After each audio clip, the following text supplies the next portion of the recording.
vibeBooks presents Anne of Green Gables by Lucy Maud Montgomery. Chapter 9. Mrs. Rachel Lynde is properly horrified. Anne had been a fortnight at Green Gables before Mrs. Lynde arrived to inspect her. Mrs. Rachel, to do her justice, was not to blame for this. A severe and unseasonable attack of grippe had confined that good lady to her house ever since the occasion of her last visit to Green Gables. Mrs. Rachel was not often sick and had a well-defined contempt for people who were. But grippe, she asserted, was like no other illness on earth and could only be interpreted as one of these special visitations of Providence. As soon as her doctor allowed her to put her foot out of doors, she hurried up to Green Gables, bursting with curiosity to see Matthew and Marilla's orphan, concerning whom all sorts of stories and suppositions had gone abroad in Avonlea. Anne had made good use of every waking moment of that fortnight. Already she was acquainted with every tree and shrub about the place. She had discovered that a lane opened out below the apple orchard and ran up through a belt of woodland.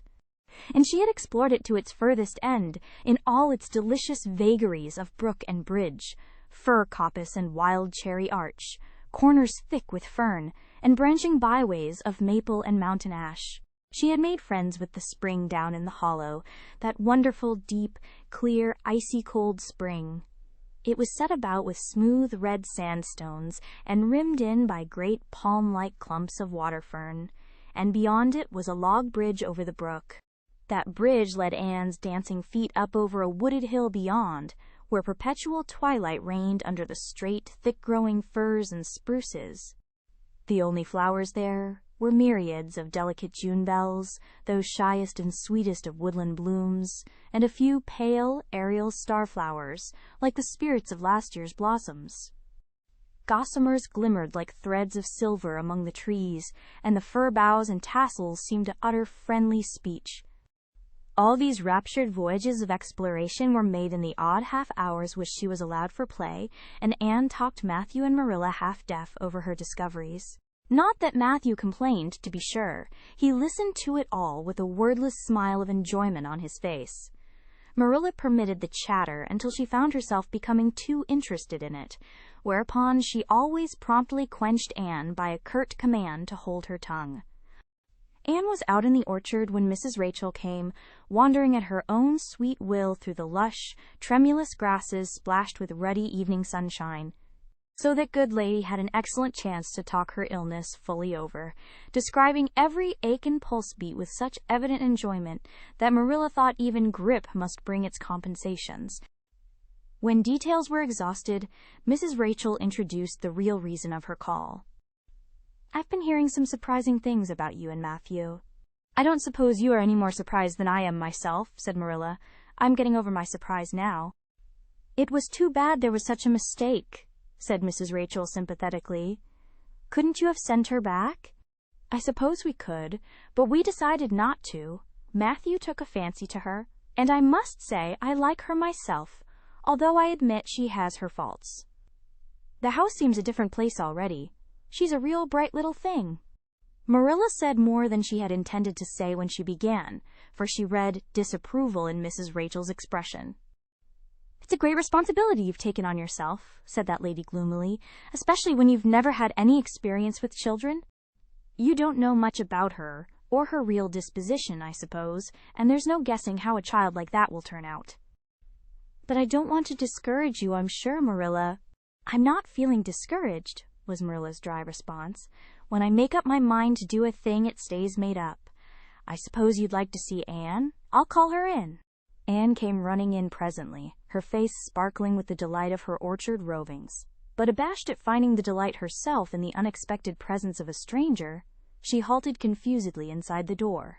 She certainly was an odd-looking little creature in the short, tight, wincey dress she had worn from the asylum, below which her thin legs seemed ungracefully long. Her freckles were more numerous and obtrusive than ever. The wind had ruffled her hatless hair into over-brilliant disorder. It had never looked redder than at that moment. "Well, I didn't pick you for your looks, that's sure and certain," was Mrs. Rachel Lynde's emphatic comment. Mrs. Rachel was one of those delightful and popular people who pride themselves on speaking their mind without fear or favor. "She's terrible skinny and homely, Marilla. Come here, child, and let me have a look at you. Lawful heart, did anyone ever see such freckles? And hair as red as carrots. Come here, child, I say." Anne came there, but not exactly as Mrs. Rachel expected. With one bound, she crossed the kitchen floor and stood before Mrs. Rachel, her face scarlet with anger, her lips quivering, and her whole slender form trembling from head to foot. "I hate you," she cried in a choked voice, stamping her foot on the floor. "I hate you. I hate you. I hate you." A louder stamp with each assertion of hatred. "How dare you call me skinny and ugly? How dare you say I'm freckled and red-headed? You are a rude, impolite, unfeeling woman." "Anne!" exclaimed Marilla in consternation. But Anne continued to face Mrs. Rachel undauntedly, head up, eyes blazing, hands clenched, passionate indignation exhaling from her like an atmosphere. "How dare you say such things about me?" she repeated vehemently. "How would you like to have such things said about you?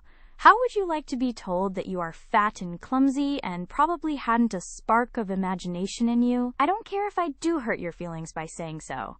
I hope I hurt them. You have hurt mine worse than they were ever hurt before, even by Mrs. Thomas's intoxicated husband. And I'll never forgive you for it, never, never. Stamp! Stamp! Did anybody ever see such a temper?" exclaimed the horrified Mrs. Rachel. "Anne, go to your room and stay there until I come up," said Marilla, recovering her powers of speech with difficulty. Anne, bursting into tears, rushed to the hall door, slammed it until the tins on the porch wall outside rattled in sympathy, and fled through the hall and up the stairs like a whirlwind. A subdued slam above told that the door of the east gable had been shut with equal vehemence.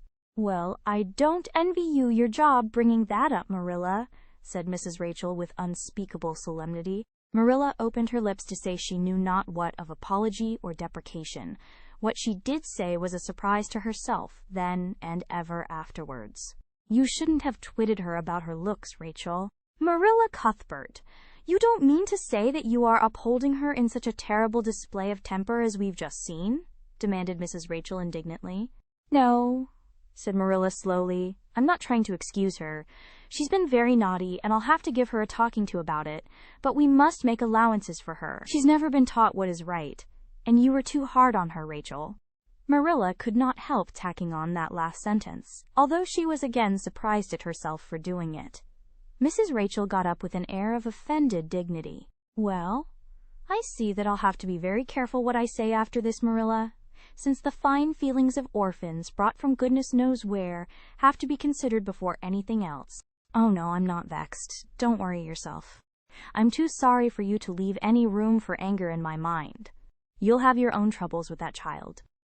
But if you'll take my advice, which I suppose you won't do, although I've brought up 10 children and buried 2, you'll do that talking to you mention with a fair-sized birch switch. I should think that would be the most effective language for that kind of a child. Her temper matches her hair, I guess. Well, good evening, Marilla. I hope you'll come down to see me often as usual.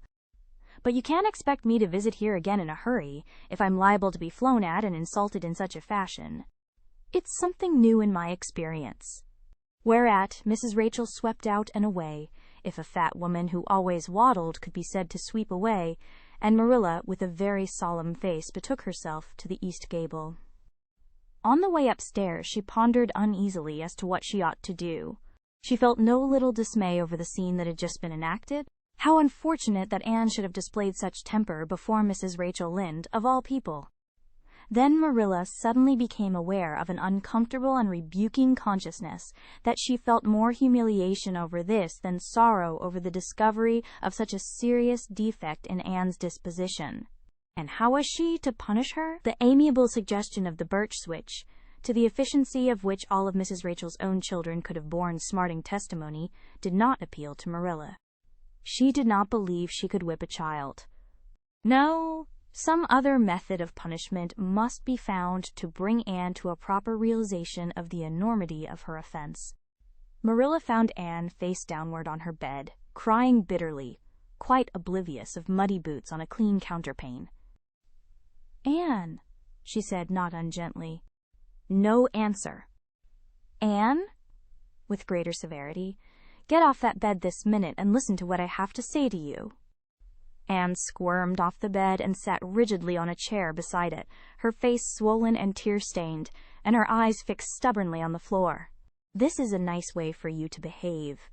Anne, aren't you ashamed of yourself?" "She hadn't any right to call me ugly and red-headed," retorted Anne, evasive and defiant. "You hadn't any right to fly into such a fury and talk the way you did to her, Anne.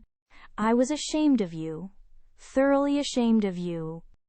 I wanted you to behave nicely to Mrs. Lynde, and instead of that you have disgraced me. I'm sure I don't know why you should lose your temper like that, just because Mrs. Lynde said you were red-haired and homely. You say it yourself often enough." "Oh, but there's such a difference between saying a thing yourself and hearing other people say it," wailed Anne. "You may know a thing is so, but you can't help hoping other people don't quite think it is. I suppose you think I have an awful temper, but I couldn't help it.